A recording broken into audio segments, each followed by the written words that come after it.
What is up? What is up? Come on in. Give it a couple minutes, let a couple people get in here. Don't expect a lot of people live because, people work. Yeah. Good day, Aussie Nick. How are you? Hey, man, what part of Australia do you live in as far as, coast? Are you in desert? Or what's, or do you even live in Australia?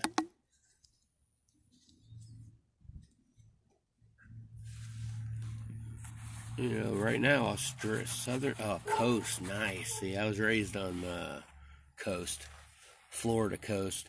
I know Australia, I'm just enthralled with all the Aussie gold shows that they have and the size of the gold that they find in this untouched territory. It's crazy.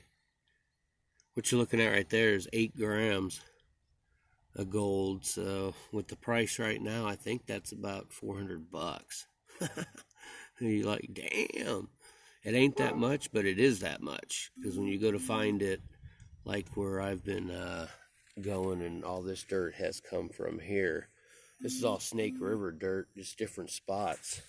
And the Snake River is not known for running through gold veins and dumping gold. So all the gold that's around the Snake River has been either pushed in through the Boise or it's we live in a valley that for millennia it flooded. Every time the snows melted in the mountain, the valleys flooded and it pushed mass amounts of water.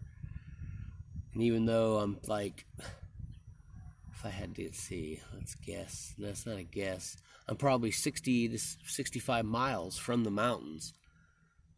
The banks of the Snake River and the cliffs are all river rock that has been pushed in over millennia and has not been molested or touched. Of course, there's no veins of gold, so they would never mine it, but it's full of little tiny pieces of gold, and you need a fuck ton of those to get any weight. But it's more about the hobby and the fun. I'll say this, I've done 3 scoops of the dirt that I got out of the Snake River, and that's the amount of black sand that I've pulled out of 3 small scoops.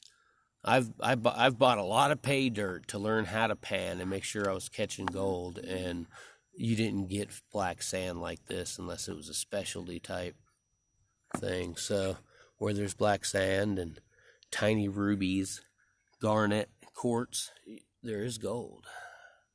Anyway, this isn't a gold show. I wanted to get a few people in, and whoa, we're up to 4. Woohoo! I know most folks are going to be catching this on the replay, or maybe on YouTube. So I'll say, what's up, YouTube? What is up, Periscope Replay? I am Smooch Panda, and this is a non-political scope. I was blessed by a neighbor to let me borrow his great-grandfather's memoir and personal history that he told me about. An amazing compilation of little stories that he told to his granddaughter in 1942. So these stories were told 78 years ago. And the fact that the story starts in about 1852 and a little before is we're going back 2/3 of our country's history. So that is an actual photo, which has been crudely pasted onto his head. This is not Talladega Nights. This piece of paper, as you can see. So as far as historically, that probably wasn't the best thing you would want to do, but wow. I think it's amazing. If you haven't caught part 1 through 5, you can catch them in order on Periscope. And I've had some difficulties with Periscope saving the recordings I'm doing live to my phone. So 2 of the episodes I've had to combine, or I combined combined 2 and 3 on YouTube, but right now because my phone died in the middle of part 4, you can only find that on Periscope. I will get that onto YouTube. I just have to go down where I can get some Wi-Fi. I do all this on phone data because I'm out in the middle of nowhere in Oregon. A little town of about 3,000. Anyway, I'm going to get right to it now. If you guys are history buffs, you're going to freaking love this. We've already rode with Frank and Jesse James on the Chisolm Trail. We've seen lynchings. We've seen children kidnapped and used for target practice by the Indians. And all told through the eyes of someone who lived it. And not to mention, he ran into a town with Wild Bill Hickok. So give me a break, man. This has been phenomenal. Huge surprise. And for all the folks that have been there through all of them, I appreciate you, man. Share it out. This is just the start of my historical series. I've already got wheels in motion to interview my 92-year-old neighbor about 5 places down, World War II veteran, and hopefully I can get some of his story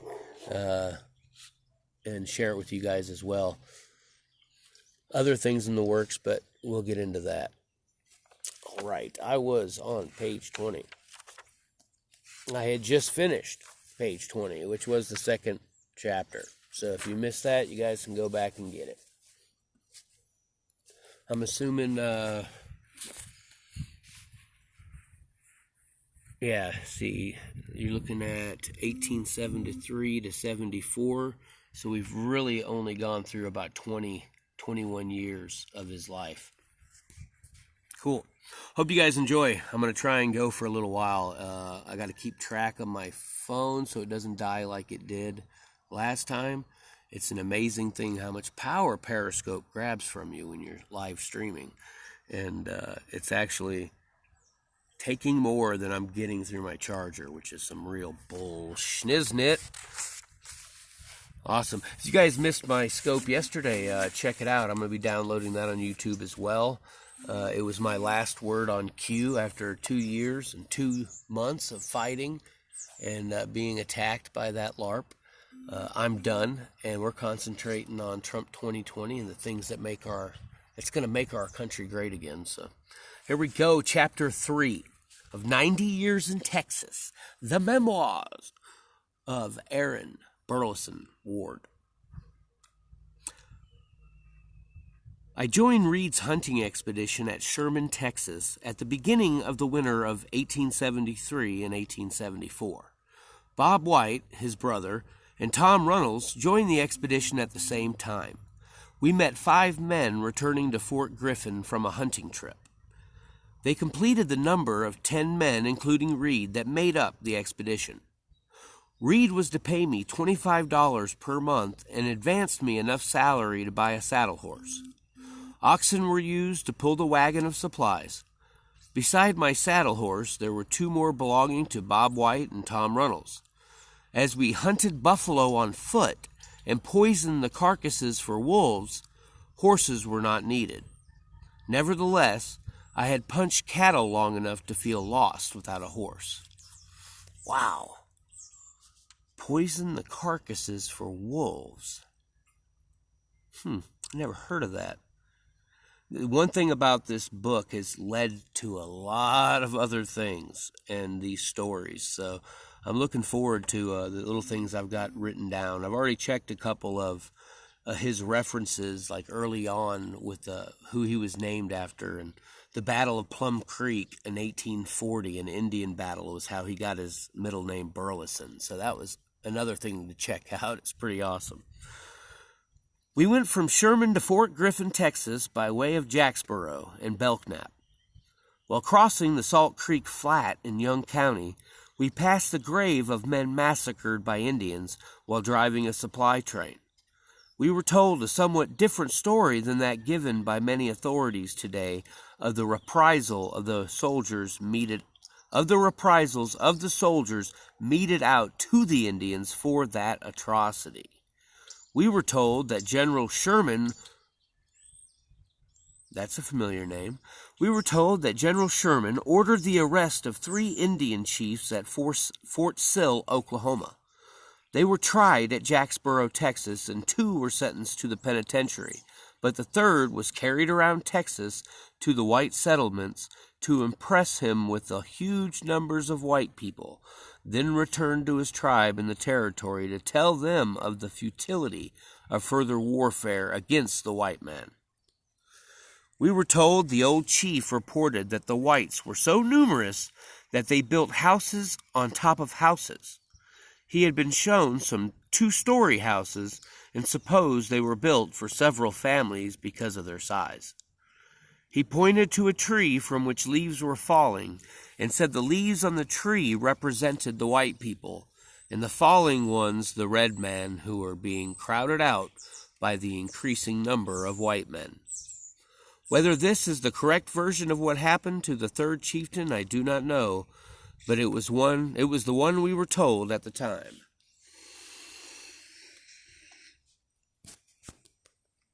At Fort Griffin, we purchased our supplies for the winter's hunt. Our grub was coffee, salt, and flour for bread. We expected to kill enough wild game to supply us with meat. Other than grub, we loaded $50 worth of strychnine poisoning for killing loafer wolves. Wow. We also loaded 5 needle guns and ammunition. Each man had his 6-shooter and ammunition was purchased for them also. With our supplies loaded, we set out in a northeasterly direction. There were no roads nor trails to guide us, nor no fences to bar our passage. The country we headed into was uninhabited by white men. Buffalo and Indians roamed the country at will. Game was plentiful, for the Indians only killed when food was needed. We were killing not for food, but for the hides. We camped one night just after crossing the Brazos River at Double Mountain at the edge of the Chisolm Grove. We discovered the motte, M-O-T-T-E, another new word. We discovered the motte was a wild turkey roost.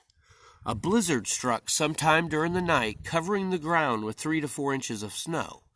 Hundreds of birds froze to death. The snow under the trees were dotted with the bodies of dead turkeys. The men Reed had left the camp when he took their catch to Sherman gave him up as... What the hell? Boy, it's hard to read some of this, so I apologize, guys. The man Reed had left at camp when he took their catch to Sherman gave him up as lost and were returning to Fort Griffin when we met them. They accompanied us to the new campsite near the present town of Roaring Springs, Texas. I'm batting 1,000 today. Might have to get me a drink in a sec. The first evening after we struck camp, I killed my first buffalo. It was an old hamstrung bull. We skinned him and poisoned the carcass with the strychnine. The next morning, there were 21 big loafer wolves dead around that one carcass. Wolf hides were worth $3.50, so I felt that I was earning my pay. There it is. There's the explanation on why they were killing the wolves with strychnine. It's for the fur and the hides. That's awesome. Think about that. 21 wolves on a carcass within one evening. There was a lot of wolves back then. We still hunted the buffalo. We still hunted. See, there you go. Combined word. So we still hunted the buffalo. Each morning we would strike out in different directions from camp on foot. The purpose was to get within shooting range of a herd of grazing buffalo without their sighting or scenting the hunter. That could best be done on foot. We would carry skinning knives and poison as well as guns and ammunition. If we located a herd and was successful in making a stand, we had to skin the hides and poison the carcasses of our kill. The next day we returned to the place and skinned the wolves that died during the night from feeding upon the poisoned buffalo. We had not been hunting long when we discovered a camp several miles from ours. We supposed it was the camp of buffalo hunters like ourselves. Reed and another member of our party named Rice borrowed 2 saddle horses and rode over for a visit with our neighbors. When they arrived at the camp, it appeared to be deserted. They looked the camp over and noticed about 200 head of horses grazing not far from the camp. That seemed strange, as few hunters used horses, and anyway, the small group, as indicated by the size of the camp, could not need that many horses. They were discussing the matter when 9 Indians came riding down upon them, yelling and brandishing guns. Rice was riding my horse. It was not as good an animal as Runnels, which Reed was riding. Rice could not outdistance the Indians and realized he would have to do something to stop them. He dismounted and rested his gun across the saddle to fire at the Indians. When they stopped to hunt cover, he remounted and ran on. He repeated that performance until the Indians gave up the chase. He was firing with the sun in his eyes, so could not see his targets very clearly. However, he saw dust fly from the blanket of one Indian and knew at least one had been wounded. After Reed and Rice's visit to the Indian camp, we left them alone. We did not move camp, but hunted in territory away from the Indians. However, we did not forget them, and knew that they did not leave the country with the horses. We thought when we left Fort Griffin that we had enough supplies to last through the winter, but by the time we had collected 365 wolf hides and a quantity of buffalo hides, they were running low. Holy crap, that's a lot of wolf hides. Reed decided to take the lead to Sherman, dispose of the pelts, and return by way of Fort Griffin with additional supplies. He wanted to report the Indian camp to the soldiers there, for we thought the Indians had stolen the horses from white settlers, as raids were still frequent along the frontier. However, he was unable to convince the general in command of the fort that there were Indians with stolen horses in our vicinity.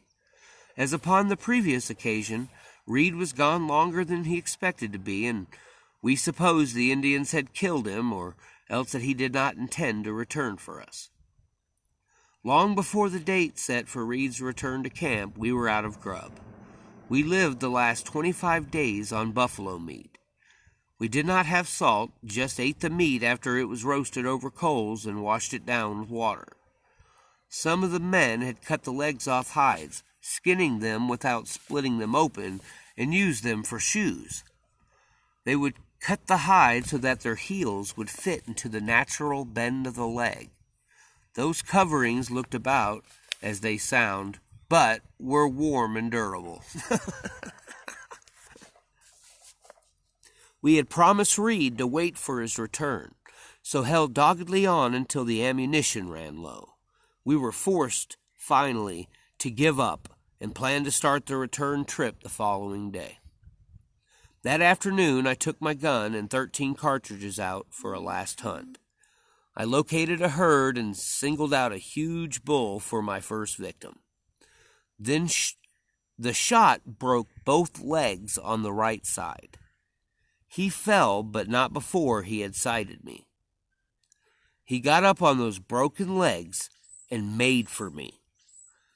The ends of the broken bones pushed through the skin and stuck into the ground with every step, but he kept coming. I dodged, running zigzag fashion, and fired as fast as I could reload my gun until the last cartridge was fired. The bull was still after me. The effort of pulling the bones out of the ground and the loss of blood finally weakened him until he fell and did not get up. I crawled up on the offside and finished him off with my skinning knife. I skinned him and took the hide back to the camp with me. I used it that night for a blanket. I spread the hide with the flesh side down and caught one edge, then rolled over and over until I was wrapped up like a silkworm in its cocoon. I slept comfortably, for those old buffalo pelts were warm. The night was cold, but I did not feel the chill wrapped as I was in several thickness of fur. I overlooked one thing, however. I did not foresee what was to happen when the green hide froze solidly around me and to the ground.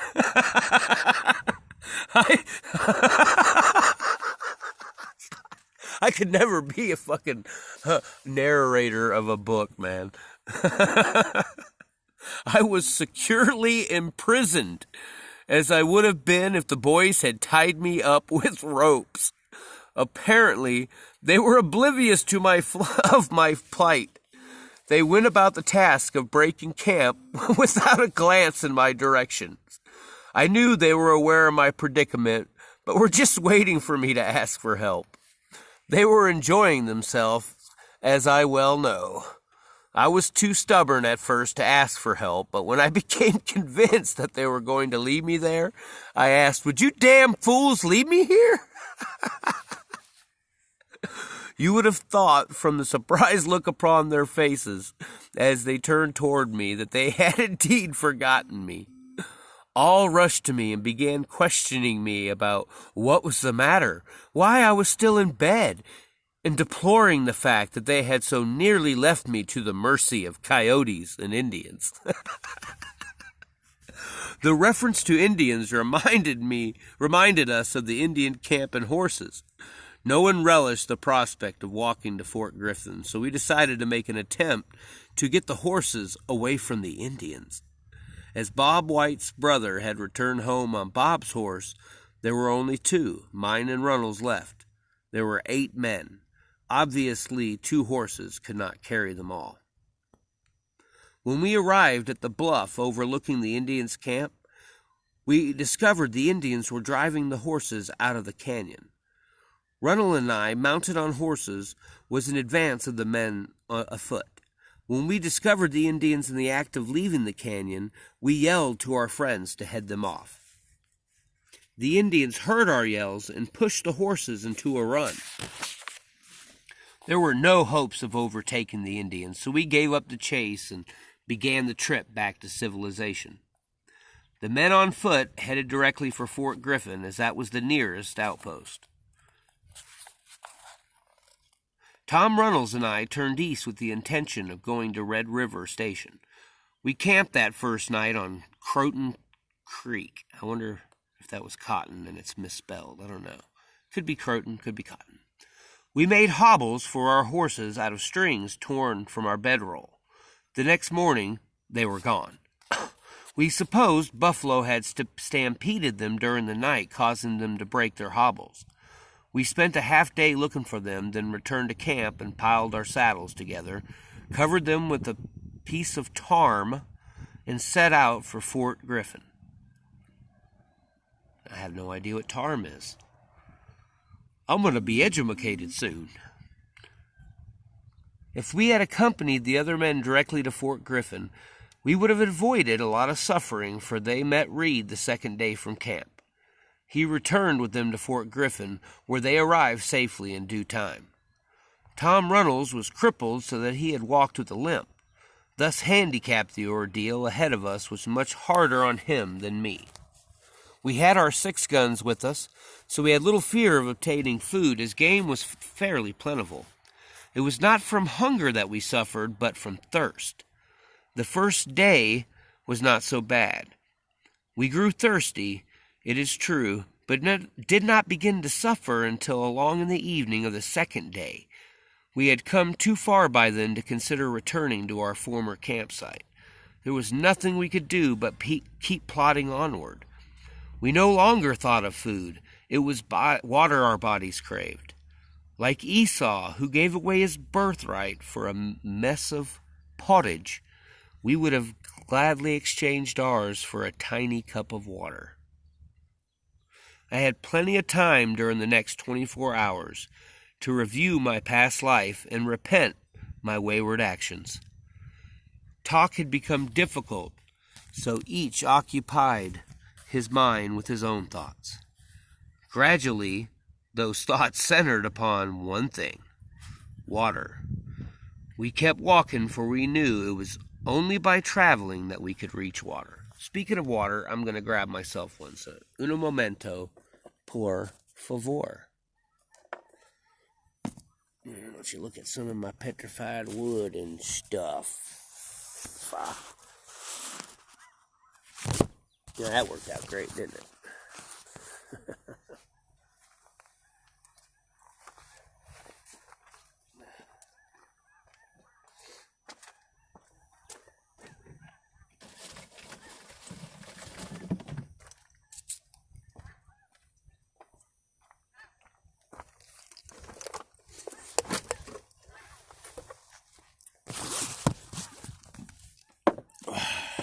Wow. Pretty freaking awesome, eh, folks?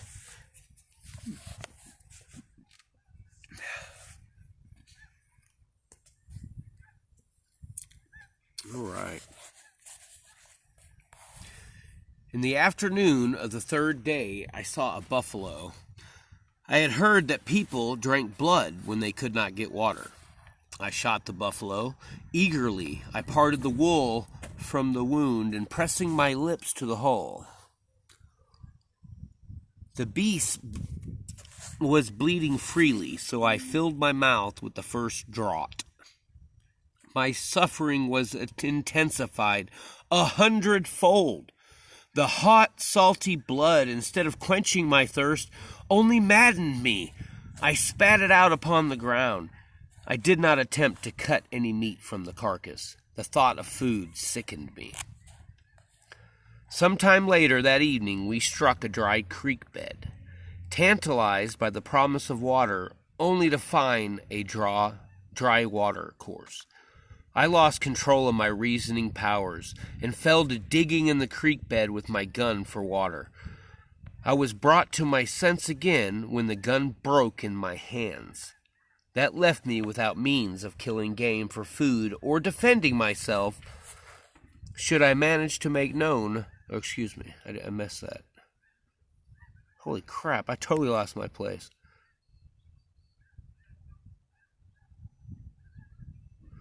Left me without means of killing game for food or defending myself should I find water in time to save my life. With tongue swelling and lips parched, I managed to make known my intention of following the creek bed to Runnels. He motioned me on and indicated he would follow as fast as he could. The poor fellow was suffering much more than I, for he had attempted to quench his thirst with the salt water from his body. Oh! I traveled all night, stumbling, falling occasionally, searching for a little hole of water. Hostile Indians could have ridden up to me, and I would not have been conscious of their presence. About mid-afternoon of the fourth day, I found water. Only a little, just one buffalo track full, but it was water. I broke a hollow grass stem and sucked the water into my mouth. My thirst finally quenched. I began to realize my state of exhaustion. I dragged myself up the bank and lay down in the shade of a tree. I had reached the limit of my endurance. I could not return to help my partner until I rested and regained my strength. While I was sleeping, Tom passed me. He walked about a quarter of a mile further down and came to a hole of clear water. He must have waded out into the water to drink, as his clothing was wet when I found him. Why he did not die from drinking his fill, as I am sure he did, has always been a mystery to me. Rested and refreshed, our thoughts turned to food. We decided to return to the buffalo I had killed the day before for meat. We could travel faster after our rest and return to the carcass more quickly than we had covered the distance the afternoon before. We were disappointed upon our arrival at the dead buffalo and left hungry. The flesh had spoiled and was not fit to eat. Our walk was for nothing, and we retraced our steps to the water hole. Runnels' wet clothing offered little protection against the night chill. Morning found him wishing for a warm fire, a cup of hot coffee, and bread. The morning before, we would have been grateful for a cup of water. We resumed our march to Fort Griffin, relieved of the distress of thirst, we became aware of not so acute... Okay. Relieved of the distress of thirst, we became aware of not so acute, but none the less painful condition of our blistered feet. Walking was torture, but we kept on. We came to a prairie dog town, and rather than walk the extra miles around, we risked the danger of being seen by Indians on the bare stretch across Dogtown. We were about halfway across the 5-mile stretch when we sighted 2 men on horseback. We could tell they were aware of our presence also. I turned to my companion and said, "Tom, we are goners for sure this time. My gun is gone, and that is Indians." "You're the best shot. Take my gun while I throw up a breastwork," quickly replied Tom. The mounted men came on to within 200 yards of us. We could tell then that they were cowboys and not Indians. We let out a yell. They came up to us then, explaining that they had thought we were Indians.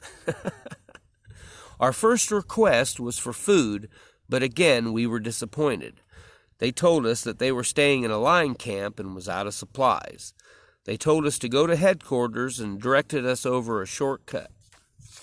We were afraid we might become lost, so they took us to a draw that ran by the ranch house, and we followed that, although it was 10 miles further than by the shortcut. After we had walked what we considered more than 20 miles, we decided that the men had lied to us. We were discussing what would be best to do when we saw a yearling calf in the brush by the side of the draw we were following. That decided our next immediate action for us. We killed the calf and ate our fill. We thought if we couldn't have bread and coffee, we would accept what Providence offered. It was a change anyway, 5 days without food, and before that only buffalo meat.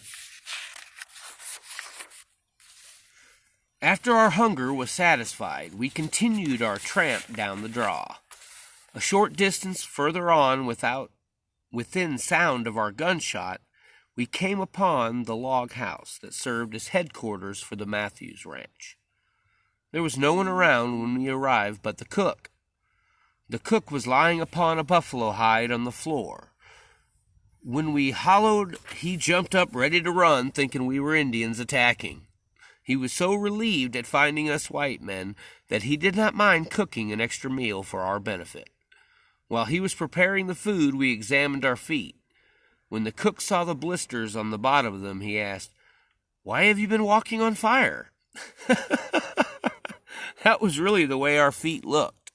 We answered his question with a full account of our past adventure and asked if we could stay there until our feet got well.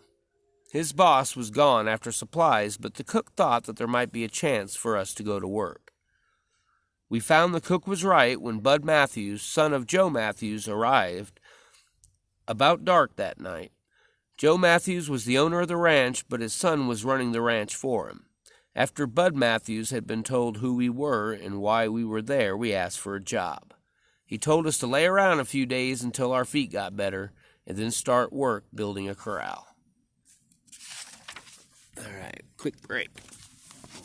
We went through chapter 3 pretty quickly. You guys enjoying this personal history and stories? I mean, it's a personal history, so you think that this guy's embellishing to his granddaughter? Or at 90, are you pretty much just putting the history out there? I'm thinking the latter, to be honest, but you never know. I know one thing, everything I've looked up lines up with history 100%, so... But the personal touch of the stories is what always gets me. It's so much better than a accounting of history from a broader view. You know, you're dealing with thoughts of people at certain times while going through certain things. It's crazy. For me, the 20-mile walk, they're 20 miles in, and they're like, these guys lied to us, and those are the decisions and stuff you're trying to make in your head, because it's not like, you just wasted time. Your fucking very survival is on the line at that time. How many people died from making the wrong decisions like that? It's crazy. And these kids think they got it hard today.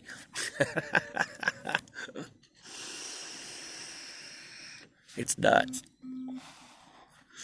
Tearing their bed sheets to make hobbles for their horses. I mean, it's just everything is a process. And you're talking days and into a week just to find food and water. It's like crazy. 3.5, almost 4 days with water. That guy had very little time left. Both of them. That is really crazy. So what do you think? I haven't seen a whole lot of comments. It could be, it's probably Periscope being a dumbass again. I've seen one comment. Last comment was the very beginning of the video. So I guess the only way I can communicate with you guys is through hearts. If you want me to read chapter 4, give me some hearts. And if not, then I'll end it and we'll do chapter 4 at a different time. Oh, cool. All right, listening's great. I try not to read the chat during because I will completely lose my place in my shit. But the hearts are talking to me. Cool. We will do chapter 4. This has been very segmented, so I did want to get in with a little bit of time and really get into some meat. And I'm amazed. I sound like a young kid reading this piece of history. It's awesome. Joined a Gold Club yesterday. I was shocked at the affordability of it and the access that we get. $20 a year. I mean, holy crap. And there's 2 mining claims, one in Oregon and there's one in Idaho. Idaho regulations are so much better than libtard at Oregon, so that's where we will go. But the wealth of knowledge that we're going to run into from these people that I met last night, it's amazing. It's people whose families are the people that I'm talking about, that I'm reading about. You know, in this area, a lot of people, they were homesteaded, and their families are still here, running the same farms, still homesteading. And the information that I get from these old timers, that's what led to this book, was me just siphoning information off of Al Mack, the guy who's responsible for us being able to relive his great-grandfather's history. It's an amazing thing. So thanks, guys. I appreciate it. I'm going to take a drink, hit my vape a couple more times, and then we're going to get right into chapter 4. And I'll try not to stumble as much.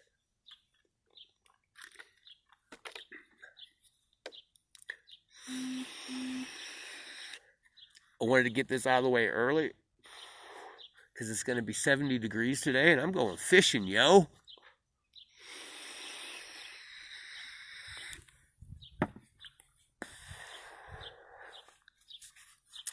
All right, chapter 4 of 90 Years in Texas. All right, let's go back to this angle. My first work on the Matthews Ranch was cutting poles for a beef pen. When the corral was finished, Bud Matthews told his foreman to cut out a mount and tell me what to do. I was very glad to begin the job of line riding. Wow, sounds like somebody's shooting a AR. You get a lot of that around here, like target practice around here. 3 weeks later, I learned that my horse, along with Tom Runnels' horse, had appeared at a ranch near the present site of Seymour. Tom Runnels went after them, but returned without my horse. He said he was unable to catch mine. He then went to Croton Creek after our saddles. Yeah, it's got to be Croton, not Cotton. Can't have that many misspellings. He promised to bring mine, but again failed to carry out his promise. So far as I know, my saddle is still under a tarp on Croton Creek. He's 90 telling this story. That's funny. It's still there. Hey, guys, let's go to Croton Creek and find his saddle under the tarp. That's crazy. There's an adventure. I put in about 6 weeks of line riding as line rider. Barbed wire had not been heard of, so the cattle roamed at will on the open range. Buffalo were so numerous they threatened to destroy the grazing for the cattle. I had to go out every morning and drive herds of buffalo off the cattle's range. Bridle reins in my teeth, I would ride into the herd of buffalo, firing both 6 guns at random to stampede them. On one such occasion, a buffalo calf dropped behind the herd and followed my horse. I took a bridle rein and tied the calf to my horse's tail, intending to take it to headquarters. It rebelled at being led by butting the horse in the rear. The horse reacted by pitching and bucking for all he was worth. The calf came loose first. I stayed on about 2 jumps longer, then went off over his head. I never got my rein off the buffalo calf, but I finally succeeded in catching my horse. When the boys asked me what happened to the missing rein, I told them it had been lost while staging a one-man rodeo. Firefighting was the hardest work I ever did on a ranch. I had my first taste of it about 6 weeks after I went to work for Bud Matthews.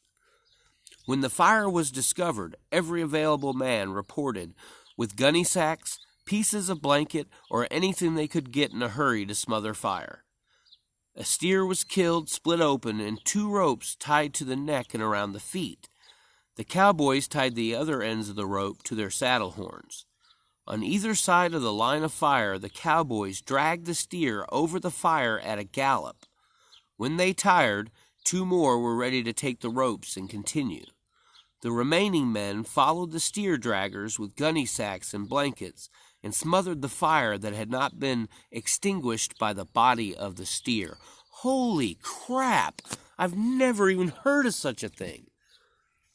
I don't know if you guys have ever heard of something like that, but Jesus, who came up with that idea first? That is insane. It was about the time of the fire that Tom Reynolds won a bet on a horse race and declared he had too much money for a cowpoke and quit his job. Wow, I never heard of him again after he left the Matthews Ranch. That must have been a hell of a bet. They were racing horses and betting on them in the 1870s. Yeah, that sounds about right. During the period of time I worked for Bud Matthews, the county of Shackelford was organized. Henry Jacobs was elected the first sheriff. There was some rivalry between the lynch spread in the south part of the county and Bud Matthews' outfit in the north over the location of the county seat.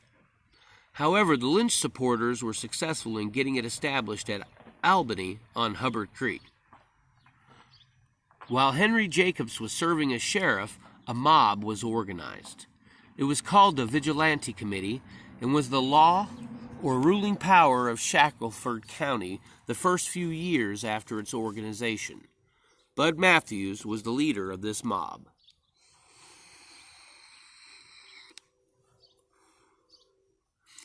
Jacobs was a candidate for re-election the second term of the sheriff's office. He was defeated by Bud Matthews' brother-in-law, Johnny Larns. When Larns married Joe Matthews' daughter, he was given 200 head of cattle, but before the cattle reached his range, he had them turned back. He said he did not want people saying he grew wealthy off the start given him by his father-in-law. So 200 head of cattle, that's wealthy right there. Lawrence did accumulate a sizable herd rapidly, too rapidly. His brand was HAH, and his father-in-law's brand was HA. Joe Matthews' herd was dwindling as rapidly as Johnny Larns was growing. It was inevitable that suspicion should be directed at Larns.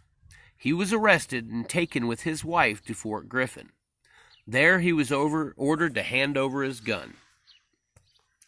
He agreed to surrender it on the condition that he would not be lodged in the Albany jail. The promise was given, and his gun was handed over to the vigilantes. They then proceeded to Albany, where they placed Lawrence in jail despite their promise. He told his wife that he would never live to see the sunrise. His prediction came true, for during the night the mob threw lighted turpentine balls into the jail and shot him. Wow.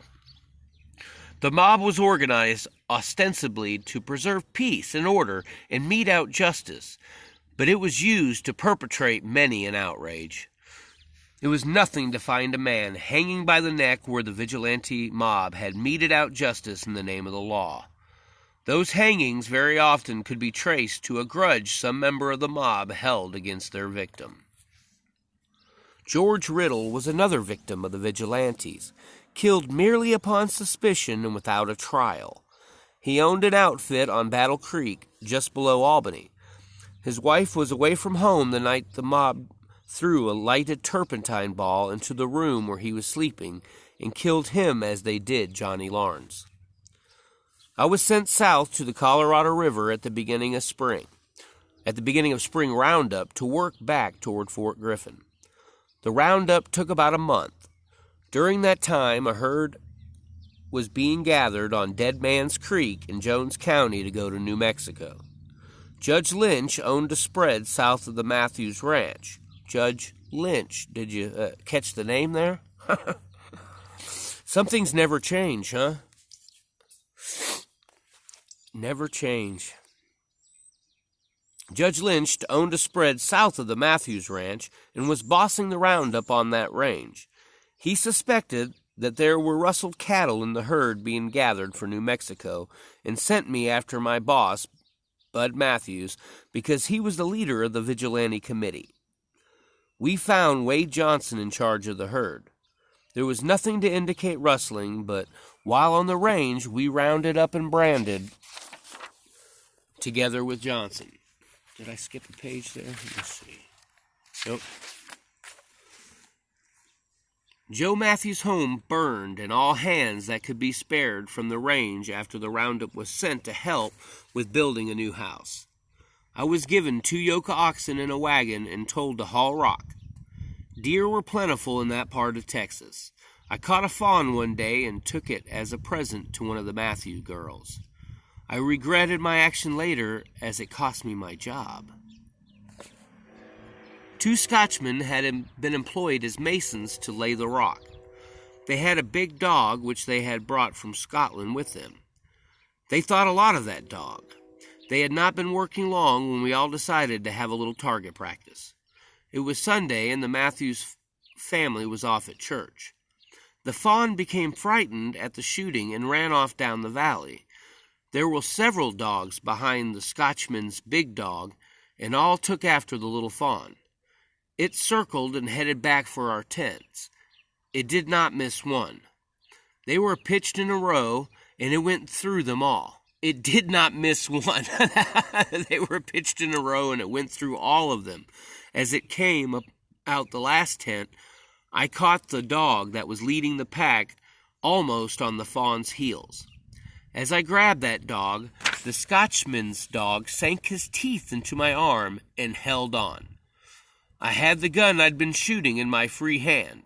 I used it to shoot the dog loose. I found out then just how much those Scotchmen really thought of that dog. As it was evident that we could not remain on the same job, and as my part of the work was about finished while the Scotchman's part were just beginning, I was the one to go. I went to Fort Griffin to collect my wages from Bud Matthews. I took a horse at $60 as part of my wages. I had been working for $20 a month in grub. Wow, 3 months worth of pay to pay for a horse. No wonder they fucking hung people over stealing horses. It's like a life savings there. Well, 3 months, I mean, Jesus, that's quite a bit.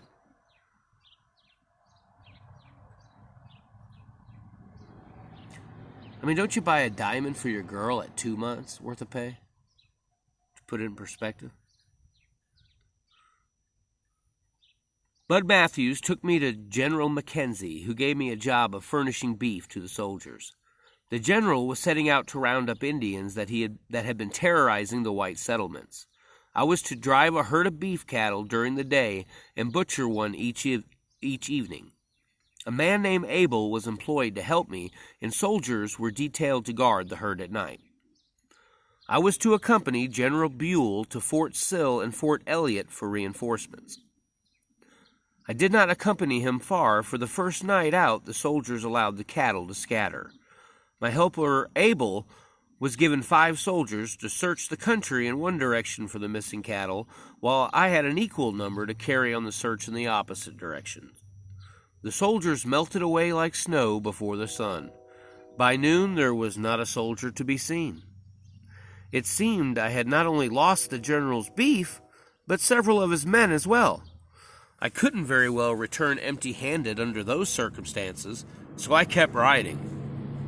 General Buell managed to feed his men without my beef, however, for he gathered enough reinforcements to assist General Mackenzie in successfully rounding up the Indians in Toole Canyon to put an end to their terrorizing that part of Texas. More than 1,000 head of horses were slaughtered where they were grazing on the mesa at the canyon's edge. The soldiers did that before attacking the Indians to prevent their escape by horseback. Jesus Christ. Wow. All right, and that's the end of Chapter 4. So that is where I will stop Part 6 of 90 Years in Texas.